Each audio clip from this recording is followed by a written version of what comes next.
सरिता देवी बहुत ही समझदार थीं और गांव में बड़े बड़े लोग उनसे सलाह मशवरा लेने के लिए आया करते थे।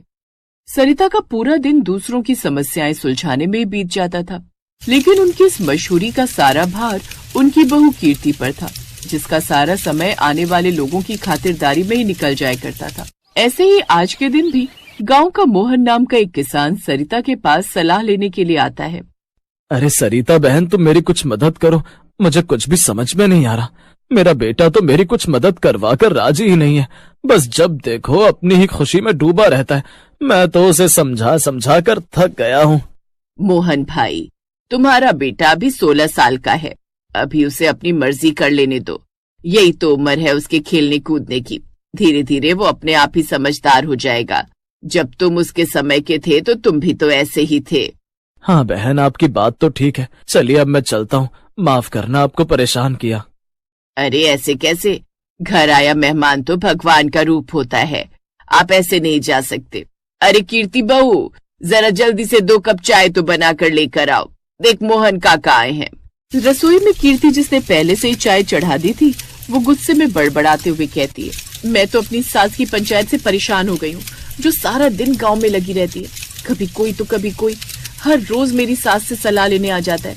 मेरी सास भी अब लोगों को मशवरा देती है तो देती रहे, लेकिन बेकार में मुझे रसोई में क्यों लगा कर रखती है? मेरा तो अपना कोई वजूद ही नहीं बचा है। कीर्ति अब कर भी क्या सकती थी? वो चुपचाप 2 कप चाय बनाकर उन लोगों के लिए लेकर चली जाती है। ऐसे कुछ दिन बीते थे, तभी गांव की एक सीमा नाम की औरत सरिता के पास आती है और कहती है, अरे सरिता बहन, मैं तो अपनी बहू से बहुत परेशान हो गई हूँ। वो कहती है कि घर में चाय नहीं पीनी चाहिए, चाय पीने से सेहत खराब होती है, और तुम तो जानती हो कि हम गांव के लोगों को चाय पीने की कितनी बुरी आदत होती है। अब तुम ही बताओ कि मैं क्या करूं? बस इतनी सी बात बहन, एक चाय के लिए अपनी बहू से रिश्ता बिगाड़ने की क्या जरूरत है?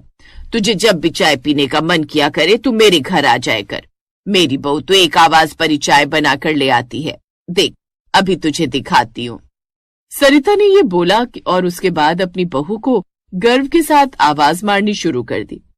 वो सीमा को दिखाना चाहती थी कि उसकी बहू कितनी आज्ञाकारी है। बहू, तुझे दिख नहीं रहा कि सीमा काकी आई हुई है? हमारे लिए जल्दी से 2 कप बढ़िया सी चाय तो बना कर ले आ। कीर्ति ने तब तक चाय बनाकर हाथ में कप थाम लिए थे और वो अपने आप से कहती है, हाँ, मुझे तो पता ही है कि यहाँ गांव में सास की पंचायत होती रहती है और मुझे रसोई की जिम्मेदारी दी जाती। अच्छा है कि अभी तक ये सिलसिला सिर्फ चाय तक ही है। धीरे धीरे अगर ये खाने तक आ गया और माँ जी घर के मेहमानों को रोकने लग गई, तब मेरी क्या हालत हो जाएगी?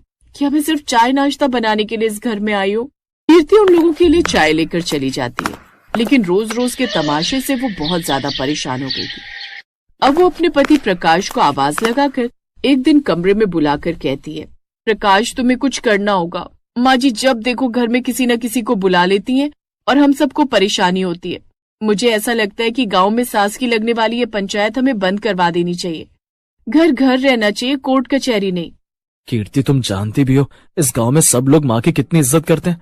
तुम्हें तो खुश होना चाहिए कि तुम्हारी सास का इतना नाम है इस गांव के अंदर, और तुम इसी बात से परेशान कैसे हो सकती हो? तुम्हारा क्या है? तुम तो रोज सुबह अपनी सरकारी नौकरी पर निकल जाते हो और शाम को आते हो। सारा दिन एक वेटर की तरह हाथ में ट्रे लेकर मैं घूमती रहती हूँ। तुम्हें पता है, रोज नकारात्मक बातें करने से हमारे घर में भी नेगेटिविटी आती है। और अगर माँ जी को इतना ही पंचायत करने का शौक है तो उन्हें किसी पेड़ के नीचे पंचायत करनी चाहिए ना। घर पर ये सब कुछ करने की क्या जरूरत है? आखिर मेरी प्राइवेसी का क्या? मैं अपनी माँ की बहुत इज्जत करता हूँ कीर्ति, और उनके खिलाफ कुछ भी नहीं सुन सकता। और तुमसे भी यही उम्मीद करूंगा कि तुम मेरी माँ की उतनी इज्जत करो जितनी की मैं करता हूँ। वो इस घर की बड़ी है और उनका फैसला अंतिम है। प्रकाश ये बोलकर चला जाता है और कीर्ति इन सब चीजों से बहुत ज्यादा परेशान हो जाती है और आखिर में वो खुद ही डिसाइड करती है कि अब वो धीरे धीरे कुछ ऐसे काम करेगी जिससे उसकी सास अपने घर में पंचायत करना बंद कर दे। जब घर में कुछ लोग फिर से सलाह लेने के लिए आए थे तो वो हाथों में चाय तो लेकर आती है, लेकिन वो काली चाय होती है। माँ जी माफ करना, दरअसल घर में जब देखो पंचायत होती रहती है। गांव में आपकी इस पंचायत से मैं खुद परेशान हो गई हूँ, इसलिए मैंने घर में दूध लाना ही बंद कर दिया है। अब आपको मेहमानों को काली चाय ही पिलानी पड़ेगी। सरिता ये बात सुनकर हैरान हो जाती है। उसने कभी नहीं सोचा था कि कीर्ति इस तरह का बर्ताव करेगी। मेहमानों के सामने सरिता को बहुत शर्मिंदगी महसूस हुई। सभी मेहमानों के जाने के बाद अब सरिता अपनी बहू से कहती है, बहू, अगर चाय के लिए दूध नहीं था तो नींबू पानी लेकर आ जाती, लेकिन तुझे इस तरह से मेरा अपमान करने की कोई जरूरत नहीं थी। तू जानती भी है अब ये लोग कितने लोगों को बताएंगे कि वो यहाँ से चाय की जगह काली चाय पीकर गए हैं। मेरे सालों की कमाई इज्जत मिट्टी में मिल गई। आपकी इसी इज्जत के चक्कर में क्या आप मेरी परेशानी को नहीं समझेंगी? मैं रोज रोज रसोई में ही लगी रहती हूँ। दोपहर के समय हर इंसान को थोड़ा सा आराम करने का समय मिलता है, लेकिन उस समय भी मैं आप ही के आगे पीछे लगी रहती हूँ। ये बिल्कुल भी अच्छी बात नहीं है। क्या आप चाहते हैं कि मैं बीमार पड़ जाऊं? अगर तू इन सब चीजों से इतनी ज्यादा परेशान है तो ठीक है, अब से मैं खुद ही जो भी मेहमान आएगा उसके लिए चाय नाश्ता बना दिया करूंगी, और तुझे ये भी दिखाऊंगी कि मैं सारा काम अकेले बहुत अच्छे से संभाल सकती हूँ। तू बस देखती जा, अब मुझे तेरी मदद की कोई जरूरत नहीं है। सरिता ये बोलती है और टेढ़ा मेढ़ा मुंह बनाकर वहां से चली जाती है। लेकिन कीर्ति ये बात अच्छे से जानती थी कि सरिता सारा काम और अपनी पंचायती एक साथ नहीं संभाल सकती थी। वो बस ये चाहती थी कि सरिता को एहसास हो कि कीर्ति को उसकी इस पंचायती से कितनी परेशानी हो रही है। अगले दिन सरिता जल्दी उठकर रसोई संभालने की कोशिश करती है। समय गुजरता है। ऐसे ही एक दिन जब उसके घर कुछ लोग सलाह मशवरा करने के लिए आते हैं। सरिता बहन यहाँ से गुजर रहा था तो सोचा आपसे बात करता चलो और साथ में बैठकर चाय भी पी लेंगे। अब सरिता फिर से रसोई में जाती है। बार बार चाय बनाने और बर्तन धोने से उसके पैरों में दर्द होने लगा था। ऐसे ही कीर्ति के सामने सरिता की गांव वाली पंचायत चलती रहती है और सरिता बार बार कभी किसी के लिए नाश्ता लाती तो कभी कुछ, और कीर्ति बस उसे देखती रहती और अपने मन में सोचती, माफ करना माँ जी, आपको इस तरह काम करते हुए देखकर मुझे भी अच्छा नहीं लग रहा, लेकिन जो मैं महसूस करती हूँ वो समझाने के लिए मुझे ये करना ही पड़ेगा। जब तक आप थकेंगी नहीं, आप मेरी मेहनत की कद्र नहीं करेंगी। अब सरिता ने एक दो दिन ही ये सब कुछ किया था कि वो बहुत ज्यादा थक गई और परेशान हो गई।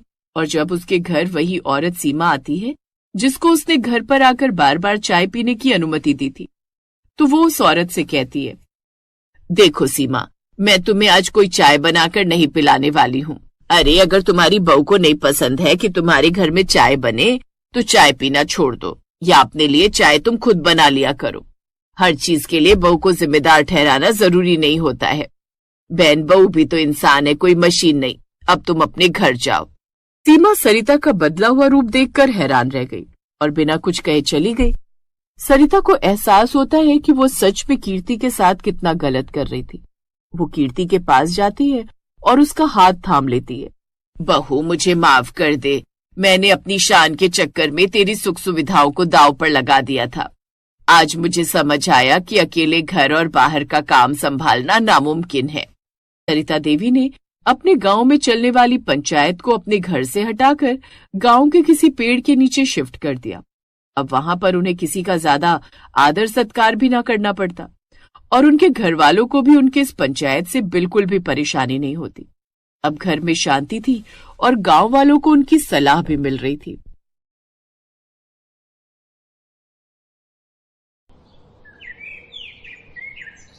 सुनीता अपनी माँ के घर जाने के लिए एकदम तैयार खड़ी होती है। टैक्सी वाला नीचे हॉर्न बजा रहा होता है, जिसे सुन सुनीता झुमकी से कहती है, देख झुमकी, मैं तो जा रही हूँ पर मेरा मन यहीं लगा रहेगा। मेरी बहू वर्षा बेचारी बहुत सीधी है।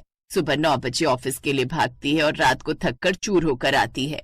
उसे आते ही गर्म खाना और थोड़ा प्यार चाहिए।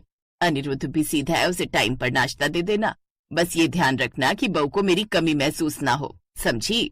अरे मैम साहब, आप तो ऐसे बोल रही हैं जैसे मैं पहली बार काम कर रही है। आप बस अपनी माँ के घर जाकर मजे से रबड़ी जलेबी खाइए, यहाँ की फिक्र छोड़ दीजिए। मैं ना सिर्फ छोटी मालकिन का ख्याल रखेगी, बल्कि उन्हें ऐसा एहसास दिलाएगी कि जैसे साक्षात सासू माँ उनके सिर पर बैठी हो। मैं उन्हें पलकों पर बिठा कर रखेगी। बस यही भरोसा चाहिए था। ले, ये घर की चाबियां तू ही संभाल, मुझे पता है तू सब देख लेगी। सुनीता जैसे ही घर से बाहर निकलती है, झुमकी का चेहरा एकदम बदल जाता है और चाबियों के गुच्छे को देख वो खुद से कहती है, जाओ मेम साहब जाओ, अब इस घर की असली रानी झुमकी है। वर्षा मालकिन तो सोच रही होंगी कि सास गई तो अब ऐश करेंगी, पर उन्हें क्या पता कि अब झुमकी जूनियर सास बन गई है। आज शाम को जब वो ऑफिस से आएंगी तब उन्हें पता चलेगा कि असली मालकिन कौन है। देखते देखते शाम के 7 बज जाते हैं। वर्षा और अनिरुद्ध ऑफिस से आते हैं और वर्षा आते ही सोफे पर गिर जाती है। ओह, आज तो ऑफिस में इतनी मीटिंग्स थी कि मेरा सिर फटा जा रहा है।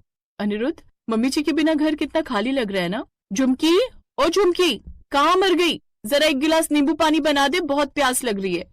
झुमकी अंदर से मटकती हुई आती है, लेकिन उसके हाथ में नींबू पानी नहीं बल्कि एक मोटा झाड़ू होता है। वो वर्षा के सामने आकर खड़ी हो जाती है और उसे घूरने लगती है।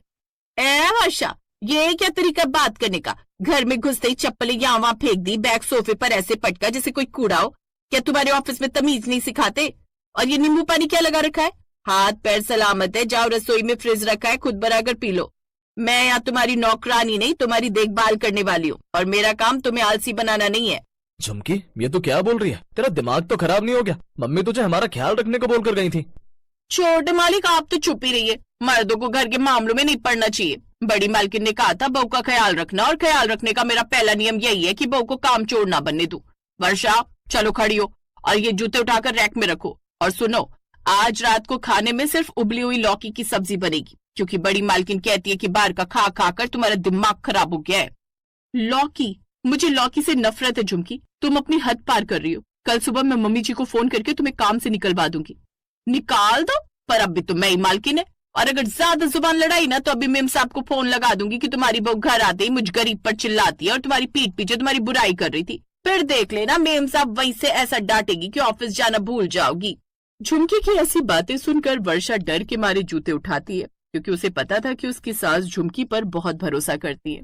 अब थोड़ी देर बाद जब सभी लोग खाने की टेबल पर बैठते हैं तो एक बार फिर से तमाशा शुरू हो जाता है। ये क्या है? दाल में नमक नहीं है और लौकी की सब्जी में मिर्च गायब है। ऐसा खाना तो कोई बीमार भी ना खाए। नमक ज्यादा खाना सेहत के लिए बुरा है वर्षा, और मिर्च से दिमाग गर्म होता है। चुपचाप खाओ और इसके बाद सारे बर्तन रसोई में ले जाकर रगड़ रगड़ कर धो देना। मैं आज जल्दी सोएगी क्योंकि मुझे सुबह 5 बजे उठकर तुम्हें जगाना है। 5 बजे क्यों? पागल हो गई है क्या? पागल नहीं, जिम्मेदार हूँ। सुबह 5 बजे उठकर छोटी मालकिन आंगन में झाड़ू लगाएंगी और सूरज को जल चढ़ाएंगी। बड़ी मालकिन की गैर मौजूदगी में बहू का शरीर और संस्कार ढीले न पड़ने चाहिए। झुमकी की ऐसी बातें सुनकर न तो अनिरुद्ध कुछ बोलता है और न ही वर्षा, और वो चुपचाप अपने कमरे में सोने के लिए चले जाते हैं। अगली सुबह ठीक 5 बजे झुमकी वर्षा के कमरे का दरवाजा ऐसे पीटती है जैसे पुलिस आई हो। उठो वर्षा, वर्षा, सूरज निकलने वाला है। चलो, अलार्म तो तुमने बंद कर दिया होगा, पर मेरी आवाज कैसे बंद करोगी? जल्दी बाहर आओ और आंगन साफ करो। ऑफिस जाने से पहले घर के काम भी सीखने चाहिए। झुमकी प्लीज सोने दे, मेरा ऑफिस 10 बजे है, अभी बहुत टाइम है। ऑफिस जाए बाहर में, पहले घर का नियम। बड़ी मालकिन को फोटो खींचकर भेजनी है कि बहू सुबह उठकर घर का काम संभाल रही है। जल्दी बाहर आओ वरना ठंडे पानी की बाल्टी तैयार रखी मैंने। झुमकी की ऐसी बातें सुनकर वर्षा को बहुत गुस्सा